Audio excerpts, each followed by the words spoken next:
Salima Shivji leading off our coverage. Salima, thanks so much for joining us. You're joining us from Poland's border with Ukraine, one of the places where more than 2 million Ukrainians have crossed that country to seek refuge. U.S. President Joe Biden, in about an hour from where you are later today, will see the refugee crisis firsthand. Tell us a bit about the significance of that visit. That's right, Don. This is really a show of solidarity with Poland, a key NATO ally and a country very much, of course, on the front line of what's happening, accepting so many of the refugees that are crossing over the border from Ukraine, fleeing their country. They're still crossing across by car, on foot, in the tens of thousands still every day. 33,000 crossed just yesterday. That's a 7% jump from the previous day. So the numbers are going up this week. And even if the flow is somewhat slower than in the first weeks of the war, at its height, some 100,000 people were crossing every day. So when they arrive here, there is plenty of support for them. Obviously, with a refugee movement of this scale, you know, there is help needed. There are diapers here for people. There's boxes of clothing. There's food that people are handing out.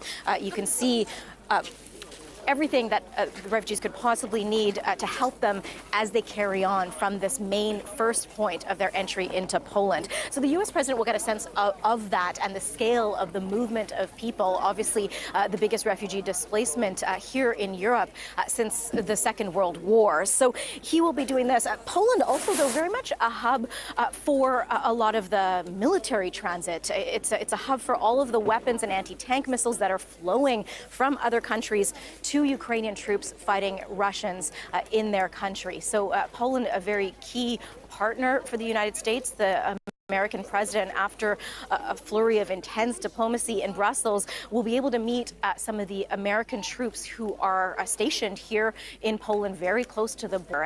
And that is important, of course, because we did see NATO pledge to send 40,000 more troops, not in Poland, but in neighboring Eastern European countries. But Poland is already the main hub for a lot of those NATO troops. They have about a quarter of NATO troops that are helping protect this eastern flank of NATO. So President Biden will get a sense of that as well as he is here on this visit, along with Poland's president. Very much a show of support, a show of solidarity, that Western allies are working together with Poland on the front lines of this crisis to help the Ukrainians fleeing into this country. And just on the heels, as you said, of movement in Ukraine that shows that Ukrainian forces are doing counteroffensives in and around Kyiv. So that is the setting of this visit for U.S. President Joe Biden later this afternoon. Salima, you have, of course, been in the midst of the refugee story for us this week, but you've been speaking to volunteers who've traveled quite a ways to help. What are they telling you? That's right. I mean, as you can see around me there are NGOs and volunteers from virtually everywhere, so many countries. There's the Syrian Red Cross further down here. I've met people from other European countries, Canadians as well. And I did meet and spend some time with a Canadian medical field clinic that is actually on the Ukrainian side of the border.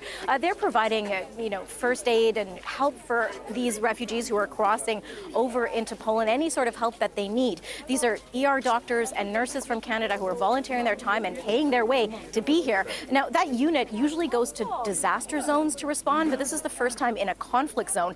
Take a listen to a nurse that I spoke with about the difference in this type of care that they're providing here.